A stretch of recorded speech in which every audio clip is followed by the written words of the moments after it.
আসসালামু আলাইকুম প্রিয় শিক্ষার্থীবৃন্দ। আজ নবম দশম শ্রেণীর শিক্ষার্থীদের সাধারণ গণিতের জ্যামিতি একটি সমস্যা নিয়ে আমরা আলোচনা করব, সৃজনশীল প্রশ্ন। তোমরা বোর্ডে লক্ষ্য করো, একটা চিত্র এঁকেছি এবিসি ত্রিভুজ। চিত্রে বললাম বি এক সমকোণ, ডি বিসি বাহুর মধ্যবিন্দু ও বিডি এর উপর একটি বিন্দু। আমরা ক নাম্বার বললাম 50 ডিগ্রি কোণের পূরক কোণ নির্ণয় করো। প্রমাণ করো যে AB plus AC greater than BO plus হলো সিও। তারপর গ প্রমাণ করো যে বিডি ইকুয়াল হাফ এসি।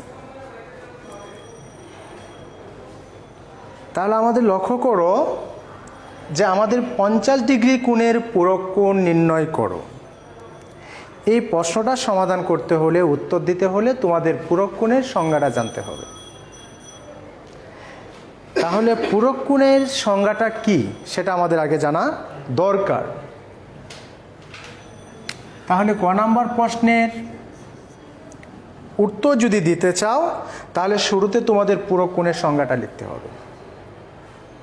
যদি দুটি কোণের পরিমাপের যোগফল এক সমকোণ হয়, যে কি কথাটা বলা হলো, যদি দুটি কোণের পরিমাপের যোগফল 90 ডিগ্রি হয় অর্থাৎ সমকোণ হয়, তবে কোণ দুটিকে একটির অপরটির পূরক কোণ বলা হয়।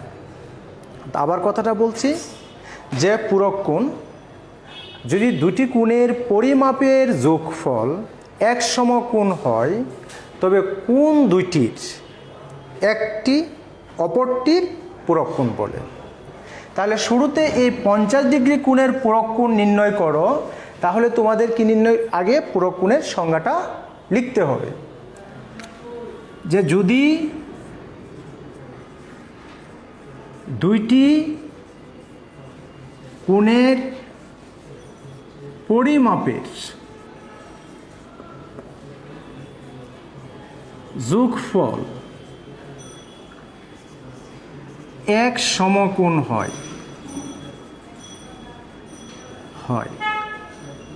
তবে কোণ দুইটির একটি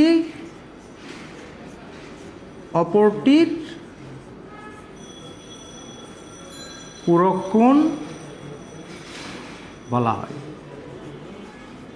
দেখো, আমাদের এই পূরক কোণের সংজ্ঞাটা তোমাদের লিখে নিতে হবে, যে পূরক কোণটা কি, যদি দুটি কোণের পরিমাপ এক সমকোণ হয় অর্থাৎ 90 ডিগ্রি হয়, তাহলে কোণ দুটির একটি অপরটির পূরক কোণ। তাহলে এখানে 50 ডিগ্রি আছে, তাহলে আরেকটি কোণ সেটা আমাদের জানা নেই, কিন্তু এই জানা এবং অজানা কোণের সমষ্টি হবে 90 ডিগ্রি। তাহলে আমাদের 50 ডিগ্রি কোণের পূরক কোণ 90 ডিগ্রি মাইনাস 50 ডিগ্রি 40 ডিগ্রি। আমাদের 40 ডিগ্রি।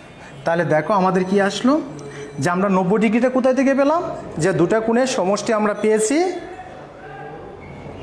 90 ডিগ্রি। এই কারণে আমরা 90 ডিগ্রি থেকে 50 ডিগ্রি কি করেছি, বিয়োগ করেছি। তাহলে দুটি কোণের পরিমাপের যদি 90 ডিগ্রি হয় তাহলে একটি অপরটির পূরক কোণ। এই সংজ্ঞাটা থেকে আমরা পূরক কোণের পরিমাপটা নির্ণয় করেছি। তাহলে 45 ডিগ্রি কোণের পূরক কোণ হলো 40 ডিগ্রি।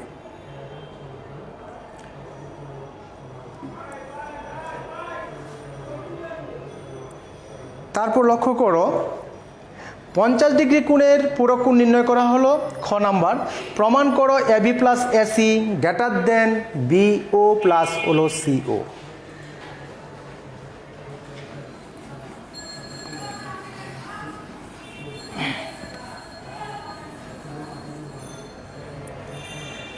এখন এই জ্যামিতিক প্রমাণ করতে হলে আমাদের যে উদ্দীপকের চিত্র আছে, তোমাদেরকে বারবার বলে দিচ্ছি আমি, যে আমাদের খ এবং গ নাম্বার প্রশ্নের উত্তর সম্পূর্ণ উদ্দীপকের সাথে রিলেটেড। তাহলে উদ্দীপকের মধ্যে চিত্রটি আছে, আমার প্রমাণের জন্য যতটুকু প্রয়োজন আমরা ততটুকু নিব।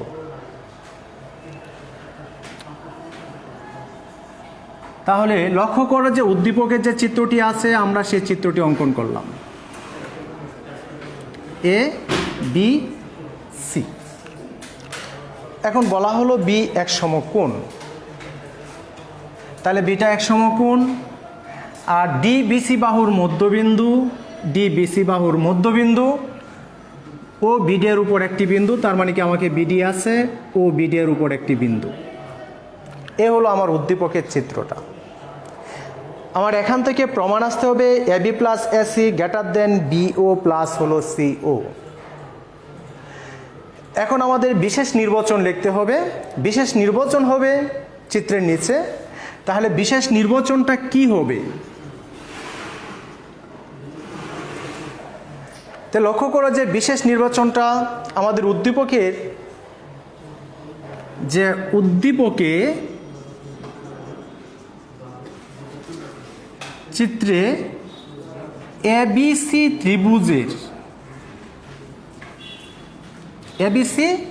ত্রিভুজের বি এক সমকোণ, বি এক সমকোণ, ডি বিসি এর মধ্যবিন্দু,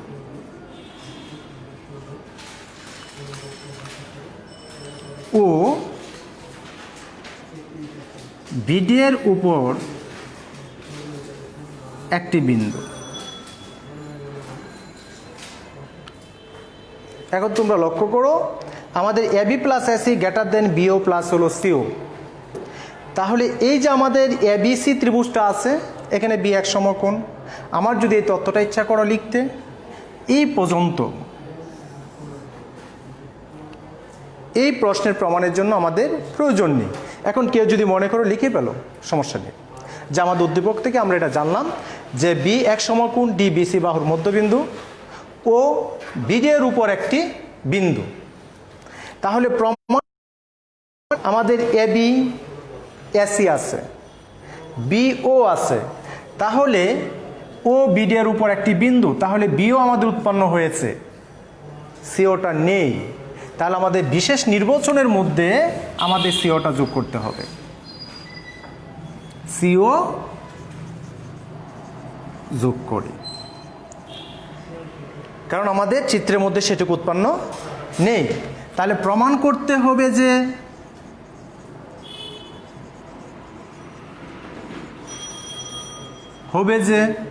AB plus AC greater than BO plus হলো সিও। তাহলে দেখো আমাদের প্রমাণের মধ্যে যে কি আছে, যে গ্রেটার দেন বিও প্লাস হলো সিও। এই সিওটা সেখানে আমরা যুক্ত করে নিলাম। এখন লক্ষ্য করো তোমরা, এখানে গ্রেটার দেন একটি সম্পর্ক আছে। তাহলে যেহেতু গ্রেটার দেন সম্পর্কটা আছে, আমাদের ত্রিভুজের তিনটি বাহুর মধ্যে একটি সম্পর্ক হলো, যদি ত্রিভুজের যে কোনো দুই বাহুর সমষ্টি তার তৃতীয় বাহু অপেক্ষা বৃহত্তর। ত্রিভুজ উৎপন্ন করার ক্ষেত্রে এই একটি বৈশিষ্ট্য, যে ত্রিভুজের যে কোনো দুই বাহুর সমষ্টি তার তৃতীয় বাহু অপেক্ষা বৃহত্তর। তাহলে প্রশ্ন জায়গায় আমরা তৃতীয় বাহু কোনটাকে নিব?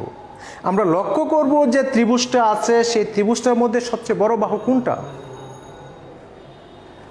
আর এই বড় বাহুটা লক্ষ্য করব।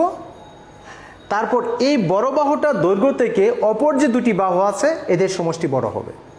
তাহলে ছোট দুটি বাহু দৈর্ঘ্যের সমষ্টি বড়টা থেকে বড়। এই তত্ত্ব অনুসারে আমরা কাজটা করব। তাহলে প্রমাণ, যে প্রমাণের শুরুতে আমরা লিখলাম যে আমরা জানি ত্রিভুজের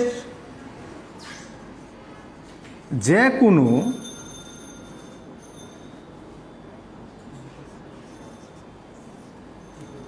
দুই বাহুর সমষ্টি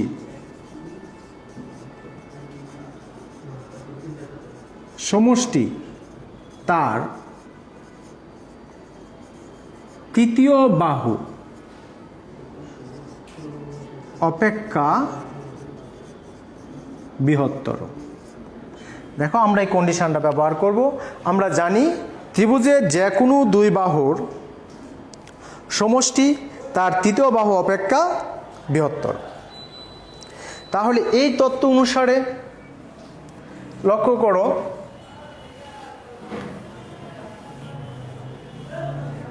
কি আছে আমাদের এবি, এসি, বিও, সিও এই সম্পর্কগুলো কোথায় আছে আমরা সেখানে লক্ষ্য করব।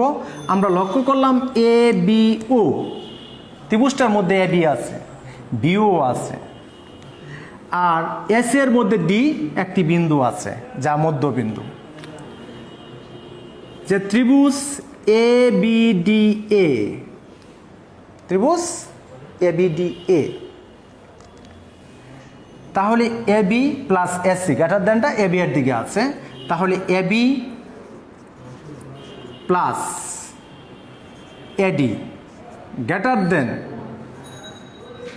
বিডি। যে ত্রিভুজের দুই বাহুর সমষ্টি তৃতীয় বাহু অপেক্ষা বড়, এই শর্ত থেকে আমরা এটা লিখলাম। লেখার পর AB plus AD greater than BD এর মধ্যে ও বিন্দু আছে, তাহলে বিও প্লাস হলো ওডি আমরা লিখতে পারি। তো দেখো এটাকে একটা শর্ত দিলাম। আবার লক্ষ্য করো সিওডি একটা ত্রিভুজ আছে, সিওডি ত্রিভুজ, যেহেতু আমাদের গ্রেটার দেন সম্পর্ক সিও দরকার, তাহলে সিও ত্রিভুজের মধ্যে দেখো কি আছে, ওডি প্লাস হলো সিডি গ্রেটার দেন সিও। এটাকে দিলাম আমরা 2 নং সমীকরণ।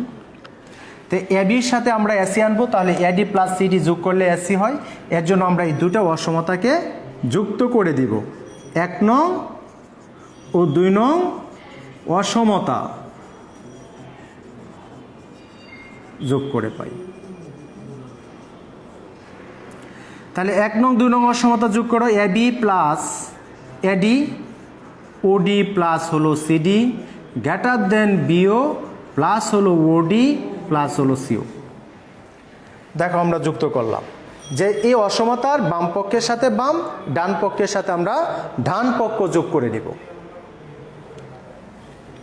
তাহলে বা আমাদের এবি আছে প্লাস এই এডি আর সিডি যুক্ত করলে আমরা এসি পাবো।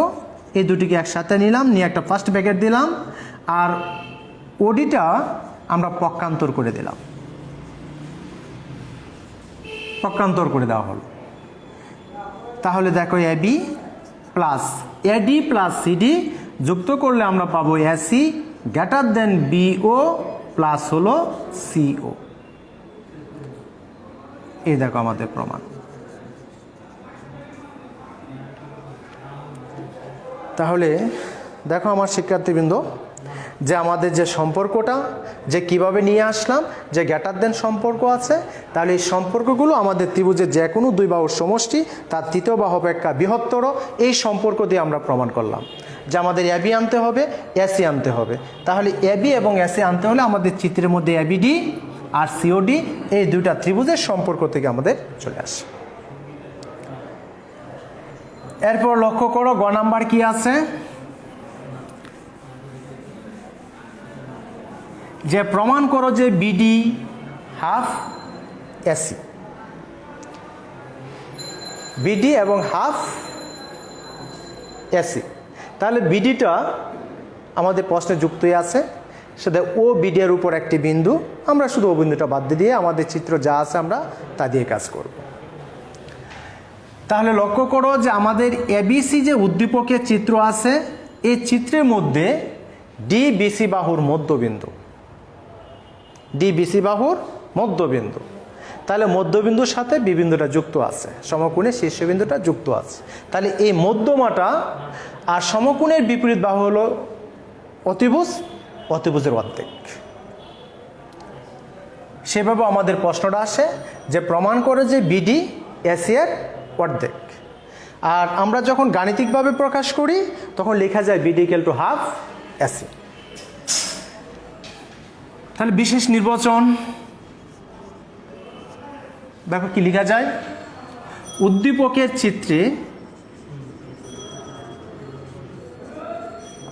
চিত্রে ABC ত্রিভুজে B এক সমকোণ,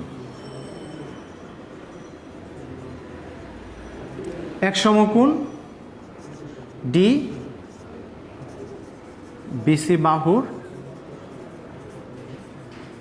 মধ্যবিন্দু। তাহলে প্রমাণ করতে হবে যে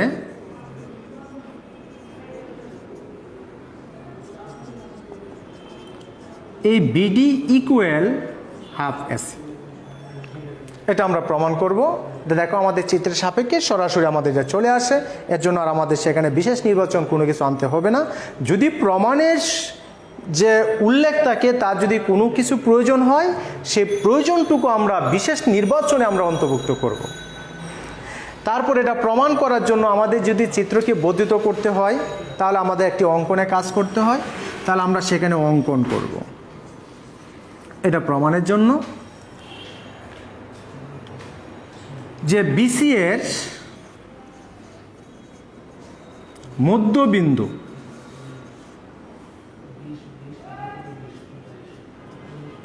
E নেই,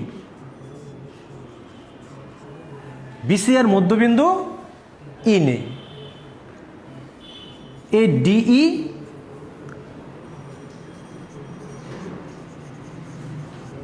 যোগ করি। এই যে আমরা DE-টা যোগ করে দিলাম, যে BC এর মধ্যবিন্দু আমরা E নিই, DE যোগ করি, তাহলে আমাদের অঙ্কনের কাজটুকু শেষ। আমাদের প্রমাণের জন্য যতটুকু অঙ্কন দরকার আমরা সেটা করলাম। এখন প্রমাণ,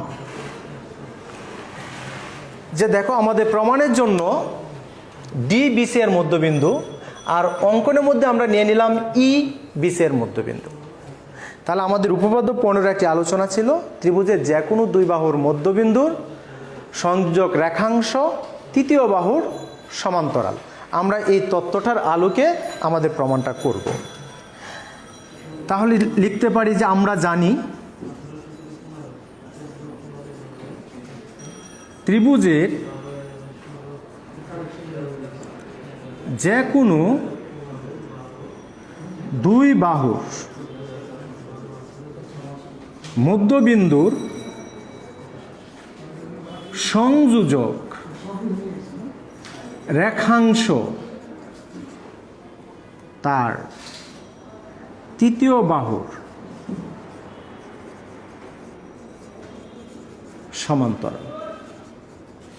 যে ত্রিভুজের যে কোনো দুই বাহুর মধ্যবিন্দু সংযোগ রেখাংশ তার তৃতীয় বাহুর সমান্তরাল।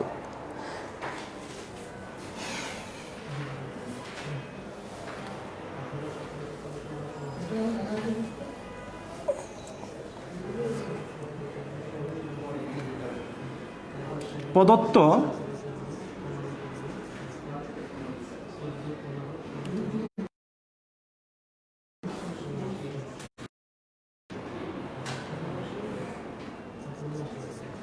যে প্রদত্ত ABC ত্রিভুজে DAC এর মধ্যবিন্দু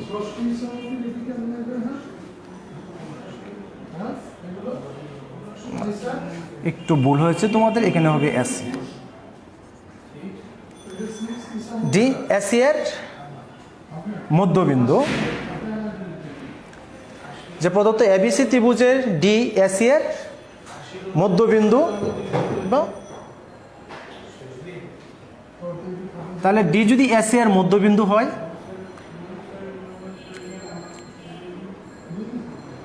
অঙ্কন অনুসারে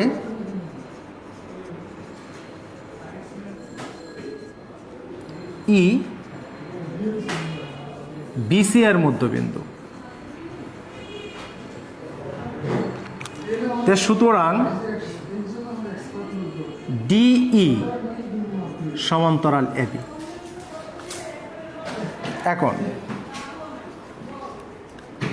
DE সমান্তরাল AB সমান্তরাল এবি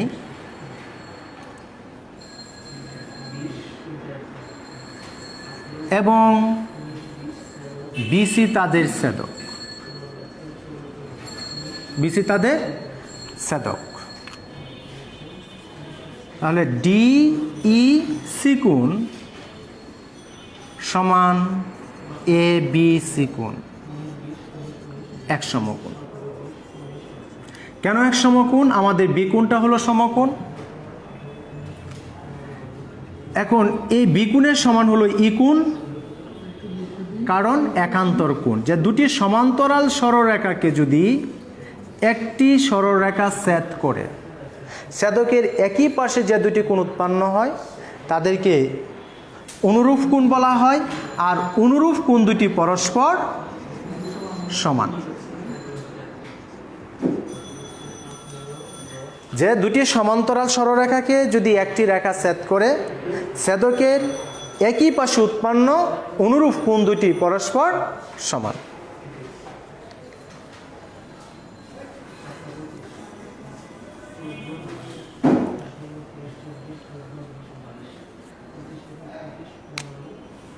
তাহলে দেখো আমরা এই কোণটা এক সমকোণ পেয়ে গেলাম। আবার ডিইবি কোণ প্লাস ডিইসি কোণ ইকুয়াল টু দুই সমকোণ। কেন? রৈখিক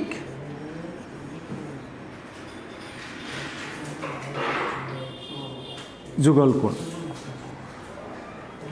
যে রৈখিক যুগল কোণ কিভাবে আসলো? যে দুটি কোণ একই রেখার মধ্যে কোণের শীর্ষবিন্দুটা অবস্থিত, আর কোণ দুটি সাধারণ রশ্মির বিপরীত পাশে অবস্থিত। তাহলে আমরা যদি এই দুটি কোণ যুক্ত করি তাহলে দুই সমকোণ হবে। অথবা আমরা যে উপপাদ্য এক ছিল যে একটি সরলরেখার কোনো বিন্দুতে অপর একটি রশ্মি মিলিত হলে যে দুটি সন্নিহিত কোণ উৎপন্ন হয় তাদের সমষ্টি দুই সমকোণ, সে আলোকে আমরা বলতে পারি। এখন ডিইসি এক সমকোণ, যেহেতু ডিইসি এক সমকোণ সুতরাং ডিইবি এক সমকোণ। কারণ যেহেতু দুটি কোণের সমষ্টি, তাহলে একটি এক সমকোণ হলে অপরটি এক সমকোণ হবে।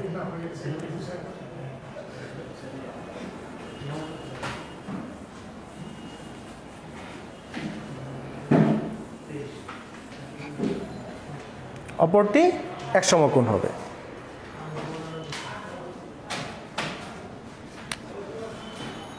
এখন ত্রিভুজ আমাদের সম্পর্কান্ত হবে বিডি এর সাথে এসি, এসি এর, তাহলে এখানে সিডি আছে এই ত্রিভুজের ক্ষেত্রে, আর এই ত্রিভুজের ক্ষেত্রে বিডি আছে। আমরা এই দুটি বাহুকে যদি সমান দেখাতে পারি তাহলে আমাদের সম্পর্কটা আসবে।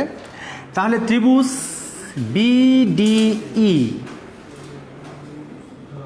ও ত্রিভুজ ডিইসি দ্বয়ে, তাহলে দেখো ডিই সমান হলো ডিই কি বাহু? এই দুটি ত্রিভুজের ক্ষেত্রে সাধারণ বাহু, দুটি ত্রিভুজের সাধারণ বাহু। আর বিই সমান হলো সিই, অঙ্কন অনুসারে ই এসি এর মধ্যবিন্দু, ই এসি এর মধ্যবিন্দু। এখন এই কোণ আর এই কোণ এক সমকোণ, তাহলে এই দুটি অন্তর্ভুক্ত কোণ। তাহলে অন্তর্ভুক্ত ডিইবি সমান অন্তর্ভুক্ত ডিইসি এক সমকোণ। তাহলে দেখো এই দুটো ত্রিভুজের মধ্যে আমরা কি পেলাম? ডিইডি এই দুইটা ত্রিভুজের মধ্যে আছে, তাহলে এটা সাধারণ বাহু। আর বিই সমান হলো সিই, অঙ্কন অনুসারে ইবিসি আর মধ্যবিন্দু। তাহলে ত্রিভুজ দুটি সর্বসম।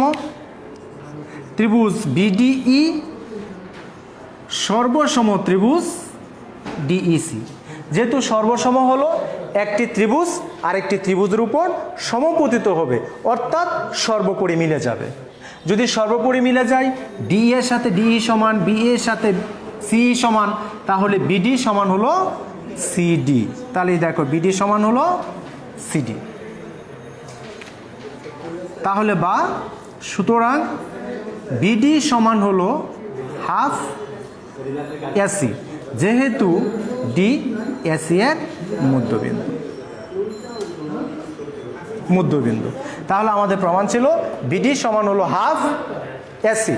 তাহলে আমাদের দেখো প্রমাণ চলে আসলো BD equal to half AC. তাহলে প্রমাণিত।